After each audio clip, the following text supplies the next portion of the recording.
tie-downs to keep your cargo secure. Silverado's interior perfectly blends luxury and technology with touchscreen functionality.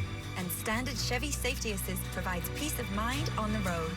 Find new roads to the Temecula Valley. Plan a one-tank adventure today. Chevy Silverado, the #1 selling full-size pickup in California. See it at your local Southern California Chevy dealer.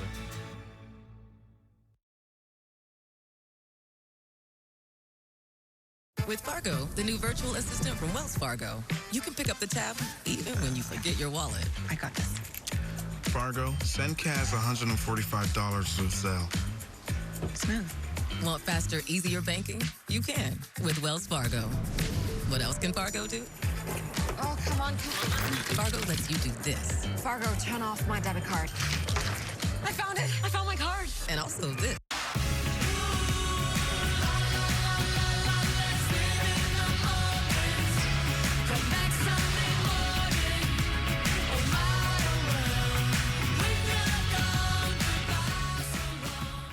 Not just any whiteboard. Katie Porter's whiteboard is one way she's often seen grilling top executives of banks, big pharma, even top administration officials. Katie Porter, never taken corporate PAC money, never will. Leading the fight to ban congressional stock trading. And the only Democrat who opposed wasteful earmarks that fund politicians' pet projects. Katie Porter, focused on your challenges, from lowering housing costs to fighting climate change. Shake up the Senate with Democrat Katie Porter. I'm Katie Porter, and I approve this message. Ashley's President's Day Preview Mattress Sale is here. Right now, you can get early access to Mattress Hot Buys, your choice, just $6.99. Plus, save up to $1,000 on select mattresses.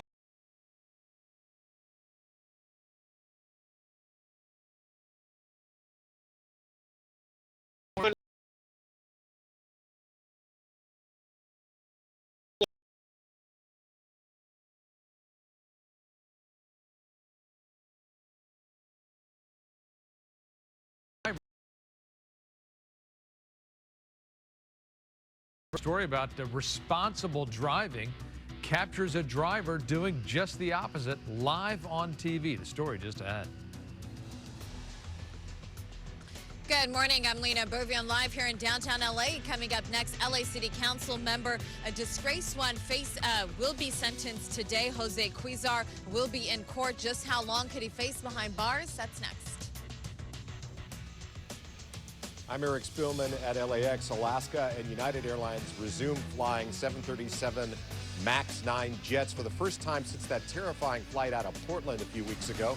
What passengers have to say coming up live. Good morning, I'm Jessica Holmes. Apparently some people have a face that gives off a wealthy vibe. We're going to tell you about researchers and what they're calling resting rich face. Well, she said that quite well. Good morning, I'm Sam tried. New here at 8 o'clock. The great Morgan Wallen has a problem with some music that he recorded but didn't want you to hear. And people are listening to it this morning. We'll hear from Morgan Wallen. And you want to go to Vegas? This is pretty good. The Killers, overnight at Caesars, and some money. That giveaway is on the way.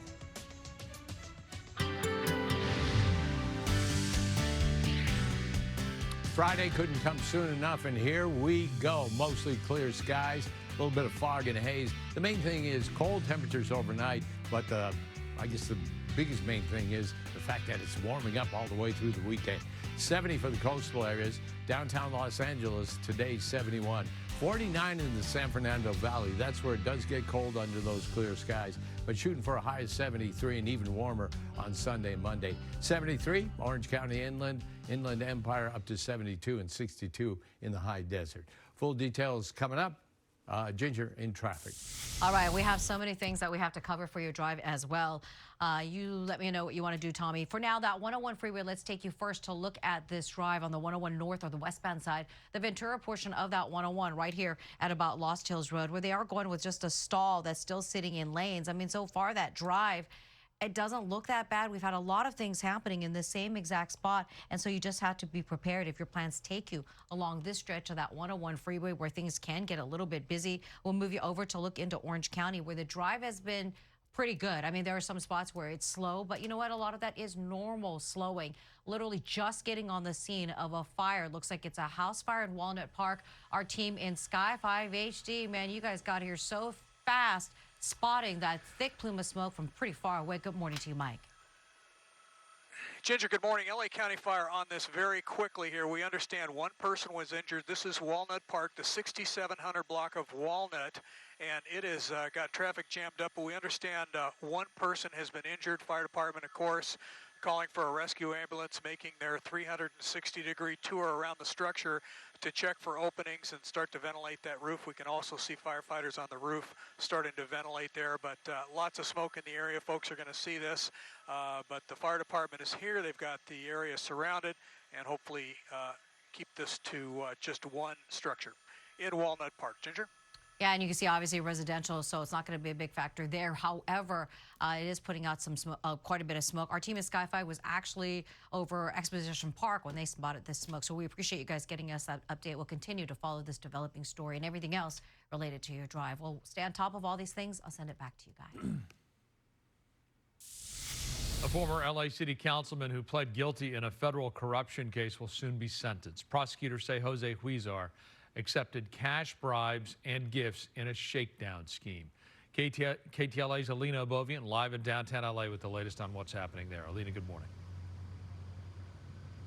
Frank, good morning. Well, prosecutors, they are asking the judge for 13 years behind bars. And right now at 8 o'clock, Jose Huizar is expected to be seen in front of the judge for his sentencing. The 55-year-old is from Boyle Heights, and in 2005, he was elected into the LA City Council and served for 15 years representing District 14, which includes downtown Los Angeles and its surrounding communities. In 2020, Huizar was arrested and indicted on federal corruption charges for racketeering and tax evasion, for which he pleaded guilty last year. Huizar admitted to using his powerful position at City Hall to shake down real estate developers for at least $1.5 million in cash and benefits in exchange for help driving downtown real estate projects through the city's approval process and for cheating on his taxes. In his plea agreement, Huizar admitted to leading the so-called CD14 enterprise, which operated as a pay-to-play scheme to give favorable treatment to real estate developers in exchange for financial contributions toward his campaign and other illicit benefits. Federal prosecutors are now seeking a 13-year prison sentence and a payout of $1 million in restitution. Huizar's attorneys, however, are countering with 9 years behind bars. The final decision, however, will be up to the judge, as the disgraced council member will learn his fate any minute now this morning. He will be going in front of U.S. District Judge John Walter here in federal court. Now back out here live again. That is expected to happen any minute now this morning. The hearing expected to last about an hour. I'm Lena Bourbon reporting live here in downtown L.A., KTLA 5 News. Alina, thank you. The United Nations top court has stopped short of ordering a ceasefire in Gaza. The case was brought by South Africa, accusing Israel of genocide. South Africa had asked the court in the Netherlands to order Israel to halt its operation. A panel of 17 judges on the International Court of Justice decided not to throw out the case this morning. Instead, it ordered 6 provisional measures to protect Palestinians in Gaza, and it demanded that Israel try to limit deaths and damage caused by its military offensive. Provisional measures by the World Court are legally binding. It is not clear if Israel will comply with them. Israel rejects the claims of genocide. King Charles III is in the hospital this morning, where he's set to undergo surgery. Buckingham Palace says the 75-year-old monarch was admitted to the London Clinic private hospital for a corrective procedure on an enlarged prostate. He does not have cancer. Upon his arrival, the king first visited his daughter-in-law, Catherine, who is recovering in that same hospital. Princess Kate underwent abdominal surgery last week. The king says he wanted to share the news of his health to encourage other men to get their prostates checked. Some grounded Boeing 737 MAX 9 jets from Alaska Airlines will return to the skies today after a door plug blew off mid-flight earlier this month.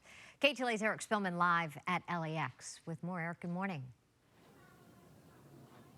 Good morning, Jessica. We're inside Terminal 6 at Alaska Airlines this morning. You see passengers here checking in and dropping off their bags for flights this morning. And some of these folks will be flying on Boeing 737 MAX 9 jets for the first time in weeks, ever since that terrifying flight out of Portland. That was back on January the 5th. Alaska Flight 1282 on its way to Ontario lost a door panel at 16,000 feet. It blew off in mid-flight. Nobody was seriously hurt, but everyone was seriously frightened.